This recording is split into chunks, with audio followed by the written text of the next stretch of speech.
Alright guys, this is part 2 of the Q&A that's celebrating 500 subscribers, so let's get to it and answer the rest of the questions. So someone asked me for my favorite author. I think I'm gonna have to go with Jerry Spinelli because I remember reading his books, like especially the Stargirl, and there was like another book after that, and also the book of his kind of like his autobiography. I just love the way he writes, and Stargirl was one of my favorite books back in the day. I liked how the narrator was like kind of falling for that really eccentric girl who does everything differently and everybody despises her for it. And that's how I felt at the time. I was like different, but I didn't know how different I was, and I guess that kind of ties into with being transgender, because I'm not who my family expected it to be, because I bought this hat that I'm going to be wearing at the Philly Trans Health Conference, and everybody in my family kind of like freaked. I don't care what they say though, because this hat is super cute. Alright, this person asked me about my future goals. I have some sense of direction, because if you were to ask me this before I transitioned, like last year, once I graduated college, I would have told you I have no fucking idea. So, right now my future goals is to make some money so far in this new job I'm partaking, and to do a good job at it, and make some money on the side. Study web development as well, and make some LGBT resources. Web development is actually the easiest programming you can really do. It's mostly HTML being the structure of the documents, and CS just fixing the styling of everything. And you can refer to 0.5cc or ftmmagazine.com for those kind of examples of what web development can do.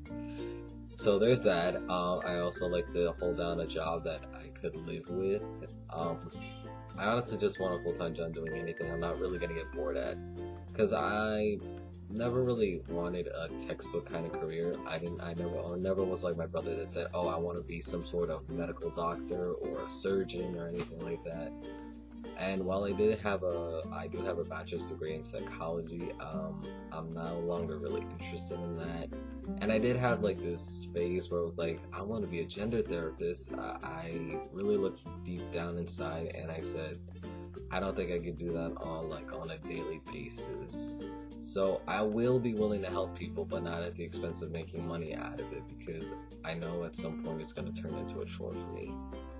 So in the end, it's have a job that I can be able to sustain myself on. Money's not really a huge thing, but obviously you can't work for free, and especially not in New York City, where the taxes are like sky high and the fares for the subway are going crazy high these days.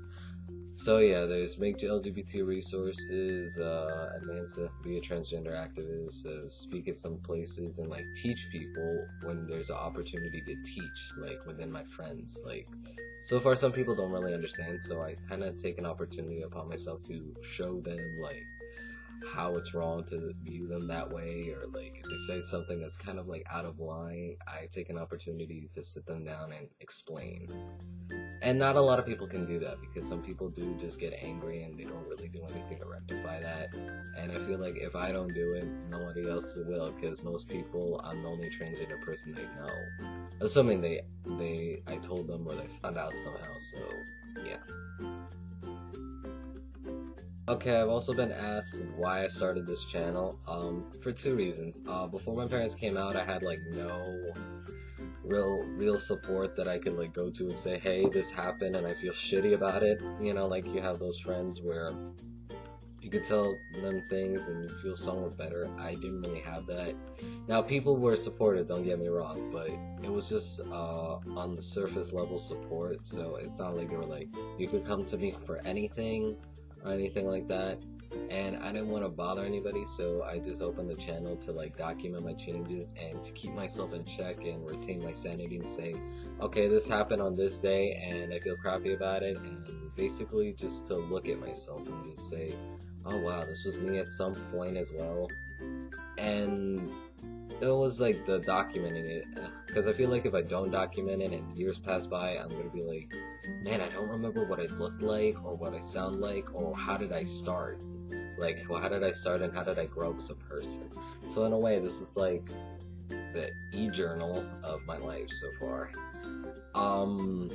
It was also some sense of support because some people would comment on my videos and would feel really good about myself, and it kind of inclined me to make more. And I also ended up on a collab channel that made me develop more as a person, because now that I make a video once a week every Thursday, I got better at speaking in front of a camera, and I don't say like or too much. There's like not many pauses as there was before. I'm more well spoken now, so as a person, transition didn't only just change my body, it also changed my personality, and I kind of blossomed as a person. So there's that. And also I never really saw a lot of trans people of color on YouTube. Like, I know there's like a lot of channels documenting their transition, but most of them are like white trans men who already have like more privilege than I would ever have, or any African American or anybody that was a minority would ever have, because I'm already at a disadvantage being Latino, so, and being trans even puts me more at a disadvantage. I wanted to show that you could be a success story even if you're a trans person of color, so this is like an ever-expanding success story in the making, I suppose, would be the best answer.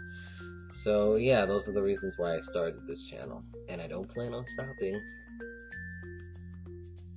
Okay, what in your life had the best effect in your transition?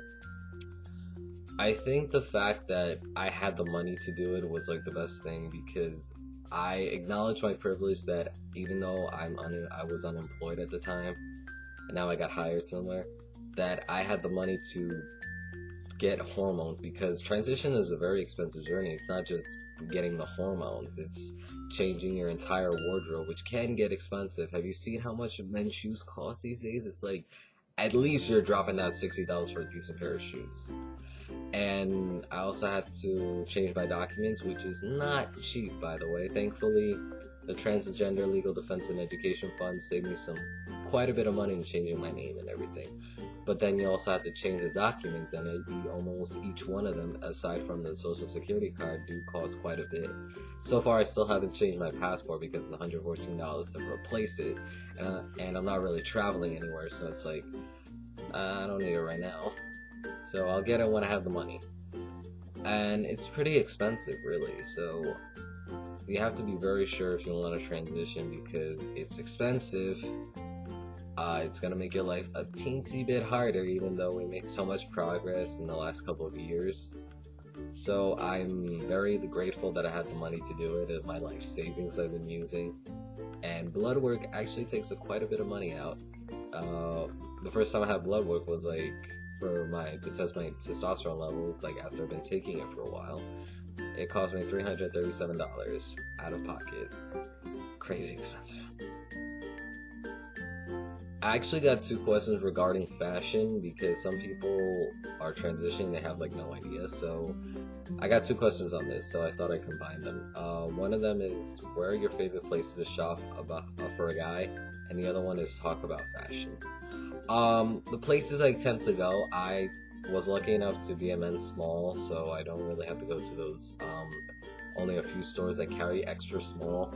So I go to H&M, Jack Threads, and $6 shirts. I tend to shop online only after seeing how big I was in shirt size. I find $6 shirts is like the cheapest option, because each shirt generally would cost about just $6. If the regular shirts, if you want some color shirts, a little extra, but still they're pretty cheap.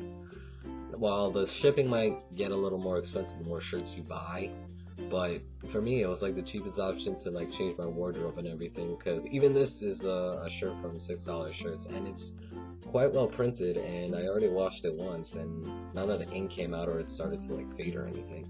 So I love $6 shirts for that. It's pretty, I highly recommend it if you're able to fit into the men's small and everything. And Jack Threads had like all these sales like every week, so I remember getting a $110 jacket for like $40. I got like Kenneth Cole for that, so it was like really nice. It's a really nice jacket, and I got it for cheap. So you have to like scout around the sales, because it's expensive, but it's the sales what makes the difference. And H&M, because sometimes I don't want to order online. Sometimes shipping costs can be like a little crazy. So I go to H&M, or Forever 21 because they also carry extra small sizes. And how I dress is generally like what a teenager would dress. I would dress pretty urban with a t-shirt and some blue jeans and some sneakers. Now, if you don't want to be taken as a teenager, I would highly recommend you get either some polos, some dress shirts, those button-up shirts, and maybe like a sweater over it. But in the summer, it's basically you're wearing button-up shirts of one color, and maybe some khaki shorts in those cream colors, and wearing some sandals. At least you'll be perceived as a lot older. And I would recommend exercise because putting on a little more muscle is kind of what makes the man in society. So that's generally what I would recommend. Last question is asking me what have been the positive and negative effects of hormones. Positive being facial hair, voice, and a little bit of musculature, even though I still look like a skinny person. Like, look at this, I'm still skinny. My voice I'm very grateful for because I find that voice is what really separates the girls from the boys. At least in my case, because some people don't really gender me until they hear me speak, and it's like, oh, have a good day, sir, or something like that. Now, that was before, like, when my face was still pretty feminine looking, and even now, they just call me sir now because the way I dress, and I never really had, like, a lot of chest here, so binding's not really an issue. I don't know, I guess I looked at in that respect. The negative effects were, acne. Now, thankfully, I didn't get much on my face. It generally just comes on my face if I start eating too much junk food at one time. But there's a lot on my back, and it really hurts, like, when I'm wearing my binder for long periods of time. I have, like, all over my upper back, it's, like, filled with acne, and I remember my mom was, like, commenting, it's like, wow, you have a lot. So, acne was something I'm not really looking forward to. And I think that's, like, the most negative effect I had of hormones, because I can't really think of anything else that came negatively as part of hormones. I mean, I already prepared myself that I'm gonna have to take the good with the bad. So that's all the negative effects I could think of. Alright, so that's all the questions I have for this QA. I hope I answered them correctly, and if I should do these more often, let me know. I think I might do another one for when I hit 1,000 subscribers. Right now I'm like in the 700s at the moment, so it might not take too long till I get another one, depending how fast I get subscribers. So if you like these videos, give it a thumbs up. If you haven't subscribed, come on over, and I'll see you guys next week.